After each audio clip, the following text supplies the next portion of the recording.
Коомчулукта кызуу талкууну, талаш тартышты жараткан баш мыйзамдын жаңы долбоору күчүнө кирди. Бул жолку конституция элдин атынан жазылды жана эл үчүн иштеп берет деген үмүтүбүз чоң дейт Нарын шаарынын тургуну Турдубүбү Мусакожоева.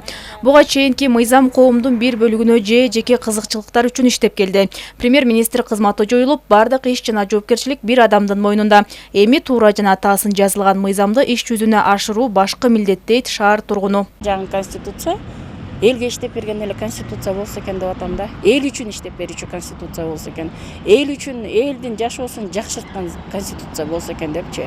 Ичинде положениялары баары эле баягы туура жазылгандай, эми ошо туура жазылган оокат ишке ашса жакшы болот эле деген сөз болуп атат да. Кабыл алынган баш мыйзам боюнча аткаруу бийлигинде 4 багытта башкаруу блогу болот. Министрлер кабинети, коопсуздук кеңеши, туруктуу өнүктүрүү боюнча улуттук кеңеш жана улуттук маданиятты, илим жана билим берүүнү өнүктүрүү, кыргыз коомун кайра идентификациялоо блогу.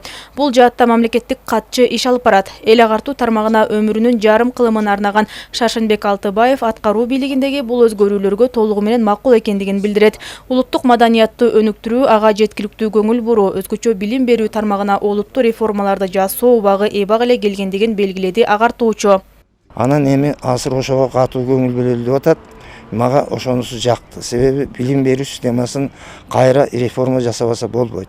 Анткени билимсиз мамлекет бул келечеги жок мамлекет. 5-майда президент Садыр Жапаров элге кайрылуу жасап жатып, президенттин жана өкмөттүн аппараттарынын бири-бирин кайталоосу жакынкы күндөрдө жакынкы арада жоюлат деди. Ошондой эле коомдук курултай институтуна аткарып жаткан иш-аракеттер тууралуу отчет берүүнү ниеттенип жаткандыгын билдирди. Демек, бул баш мыйзам аркылуу бийликти чыңдоого аракеттер жасалууда деп айтууга негиз жок.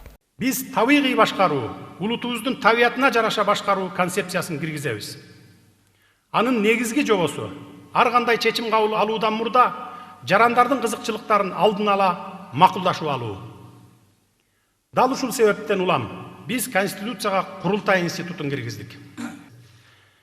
Мен жыл сайын жалпы элдик курултайдын алдында президенттин иш-аракеттер планынын аткарылышы жөнүндө отчет берип турууга ниеттенип жатам. Ошондой эле жаңы баш мыйзамда адамдын жана жарандын укуктары, эркиндиктери, милдеттери жазылган атайын бөлүм бар. Бөлүмдүн 23 беренесинин 5-пунктунда Конституцияда белгиленген адамдын укуктары жана эркиндиктери эч кандай чектелүүгө жатпайт деп жазылган. Муну менен катар цензурага жана сөз эркиндигин чектөөгө жол берилбестиги таасын берилген. Демек, көпчүлүктүн да референдумда баш мыйзамга макул экендиктерин билдиришкендери бекеринен эмес. Эң туура кабыл алынды. Себеби бизге керек. Мурунку Текебаевдин конституциясы менен жашап, чоңдордун баарына ем чачып, эчтеке кылган эмес. Анан эми тем более момундай ач калган мамлекетти мойнуна алып атат. Бүт коррупция болуп кеткен мамлекетти мойнуна алып атат. Аны сас келгенси мындай чыр-чыгып калып аткенибизде аны мойнуна алып атат. Анан ушул жаңы конституция менен сөзсүз иштеш керек. Эми бул жолку өзгөрүүдөн элдин үмүтү чоң. Эл ойлоп атат. Бизди жетектеген инсандар жоопкерчиликти мойнуна алып, биздин жашоо турмушубузду жакшыртат, биздин келечегибиз үчүн иштейт деп абдан чоң үмүттөр тартып атышат.